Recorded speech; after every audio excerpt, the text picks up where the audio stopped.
Brad Williams, Frugal Finance. 5 steps to take control of your finances. This is from FINRA.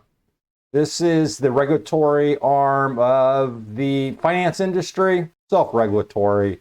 Been around a zillion years, very, very helpful. All registered reps, all investment advisors must be licensed through FINRA to sell any investment type product. If you are talking to a stockbroker or investment counselor, ask them what their FINRA number is so you can identify whether they're legitimate or not. Anyway, 5 steps to take control of your finances. I have been discussing this over and over and over again. So we're going to rehash. And I'm going to continue to rehash because, one, this information from FINRA and all the other related government sources provide valuable tips.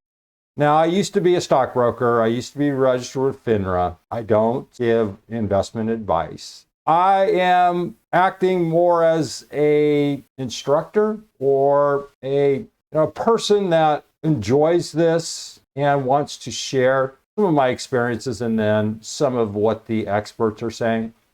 Set goals. Now, we can sort of ad-lib it or we can actually write it down.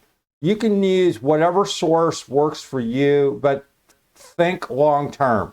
Think about, one, how old are you? Where are you in your life? Are you in college? Are you thinking about college? Are you thinking about marriage? Are you thinking about kids? Are you thinking about buying a house, multiple houses? Are you self-employed? Are you working for someone? These are all variables that you need to take into consideration and take inventory, set goals. For example, the first step towards managing your finances to assess your current financial state to gain a better sense of your financial condition. Create a realistic spending plan. That's critical. Now, no one does this, but checkbook accounting, sort of, you know what you're making, then you know what you're spending. And in the end, is there anything left? Well, if you write this down, if you have a little bit of discipline and understand, if you can actually see it. Reality strikes when you can actually see where your money is going and where your expenses are taking up your income.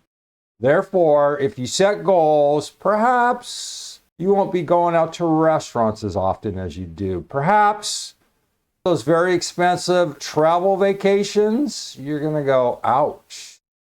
Then on the other hand, if you're doing home improvements and you're saying, well, this may add equity, well, make sure you're doing the proper home improvements. Clearly, repair and maintenance is an ongoing issue. But if you're adding an addition to your house, if you're adding a swimming pool, so on and so forth. Understanding compound interest, this is the sweetener that you need to understand, period. I can go through and read this verbatim. I'm not going to. Here's the deal. And I have other videos. I may post it up here. It's food away from home. It's how you can make $1 million by just substituting what you're spending, perhaps in restaurants, and just take part of that and put it into something that's earning 9%.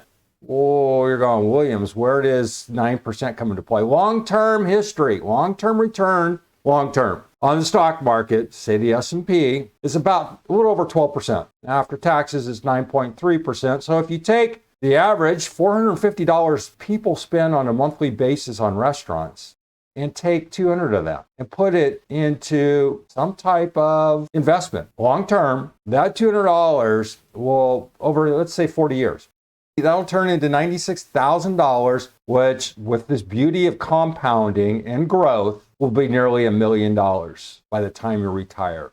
Start early, discipline, don't get caught up in the Joneses. Think about liquidity, think about growth, think about this power of compounding. Now, there's an argument about, well, I buy a house and I have all that equity. Yeah, you own your house. You paid off the mortgage. Here you are nearing retirement. Well, the beauty is you don't have a mortgage any longer, but then you have $1 million in equity. Is that really equity, or is that just shelter? That's the key thing here is really, are you going to take money out of your home or are you going to scale down? Usually if you've been in a house for 40 years, you're going to live there probably until you die. So this idea of $1 million in equity in your home, yeah, you have a great net worth, but if you take that $200 and put it into liquid assets, that's a whole different story. Keep that in mind. Pay off debt, period. That nasty thing called credit cards, great. They serve their purpose. They're convenient, but they're inconvenient. The average individual, Now keep in mind, 45% of Americans pay off their credit card on a monthly basis, leaving 55% of the people carrying that burden. $140 billion a year in interest is charged to that 55% of the individuals, $150 billion. Some people are sitting fat and happy. Pay off your credit card. Work on your credit score. Then focus on an emergency fund. Why? Because there are always emergencies, be it medical, be it vehicle, be it house, be it your kids, be it any number of issues. But yeah, this is all about discipline. It's not simple. Focus on your 401k and individual retirement accounts. Again, this is long term. This is forced savings. Nothing wrong with forced savings, but here's the deal. If you can do this internally, in other words, take care of it yourself, use a Roth IRA. In other words, you have some money at the end of the month. Well, you have your emergency fund. Now, contribute to a Roth IRA. That's after-tax money, in addition to your 401k. Now, if you're self-employed, you're going to focus on your IRA. But then you may have your SEP IRA, then you have your Roth IRA. So there's a whole lot of different components. And I'll have a video, check up here on the right. I am in the works, so it'll show up at some point in time. Start building your investment profile. Here's the fun thing for some people. For some other people, it's just too much work. You'd rather watch Netflix than understand investing. Investing's a lot of fun. The idea here is to understand what you're doing. Now, I know a lot of people are just going to go and buy a ETF of the S&P 500 or the NASDAQ and say, look, I'm not here to try to beat the market. I just want the long-term return of the market. And they're happy with that. And then there's some other people, speculators, investors, long-term value investors. They're going to look and say, well, I like to pick my own stock.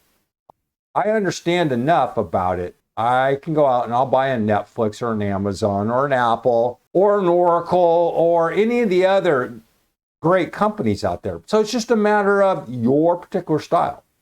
But think about your investment profile. Stay away from day trading. I know the 18 to 25-year-olds are going to think, wow, this is easy money. All you do is buy long-term and you're going to make a ton of money. You buy short-term options. Well, the last 5 years, it's been pretty easy money. But think about the long term, then think about your risk factor. How much risk are you willing to take? Just a brief introduction, a basic foundation of understanding the starting point of your finances. Comment, let me know what works for you. Let me know your strategies. Let me know what's working, whether you like to take some risk, whether you're a day trader. Just let me know your strategies. Brad Williams, Frugal Finance. Hope that helped. Thanks for watching. See you soon.